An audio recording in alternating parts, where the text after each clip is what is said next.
Welcome to this lecture on companies and CCs.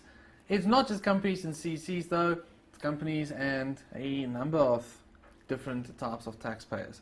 Now, this section does not have too many calculations and so things in it. In this section we are basically going to be doing more of an overview over the different types of companies and taxpayers that you get. So your goal behind this is to understand the different types of taxpayers. So you have to understand companies and closed corporations, small business corporations and personal service providers. You need to be able to discuss and identify if a taxpayer qualifies or should be one of these different types of taxpayers, and you must understand if there are any special rules relating to these different types of taxpayers. So the first thing that we're going to be looking at is a company. So let's first talk about companies. So a company, they tell you in paragraph A, subparagraph A here, includes any association, corporation or company other than a closed corporation. Now remember, if they say other than, it means not. So not a closed corporation. So they're basically saying this part A over here excludes closed corporations, is what they're trying to say. So they say it's any association, corporation or company incorporated or deemed to be incorporated by or under any law in force or previously enforced in the Republic or any part thereof, or any body corporate formed or established them deemed to be formed or established under such law. So they're saying a company is one which is in terms of the laws of the Republic. So this is if you are registered with the CIPC or CIPC, however you refer to that, and if you also a body corporate. The rest of these you can read through, guys, but then if it's important, it also tells you a closed corporation, a CC, is also a company. So for tax purposes, a company and a closed corporation are the exact same thing.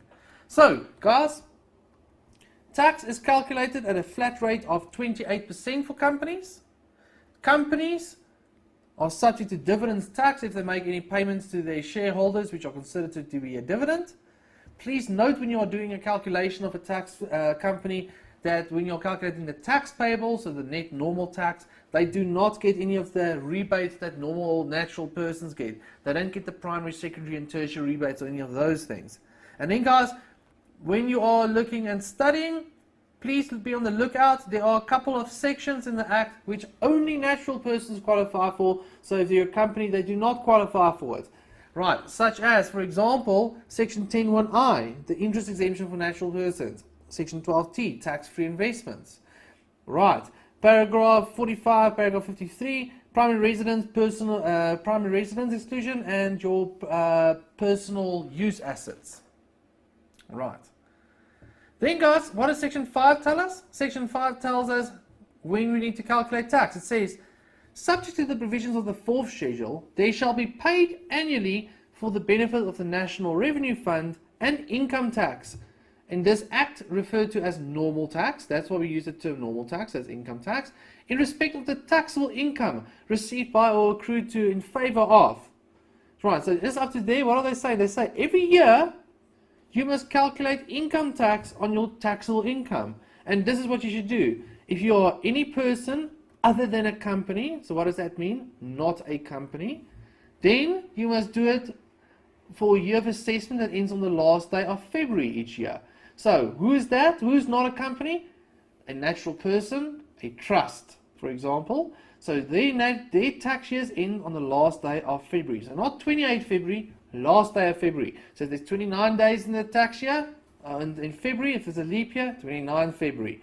Right, so guys, always remember that. And if you are a company, your tax year agrees to your financial year. So whatever your financial year is. So this is where we get that rule from in Section 5.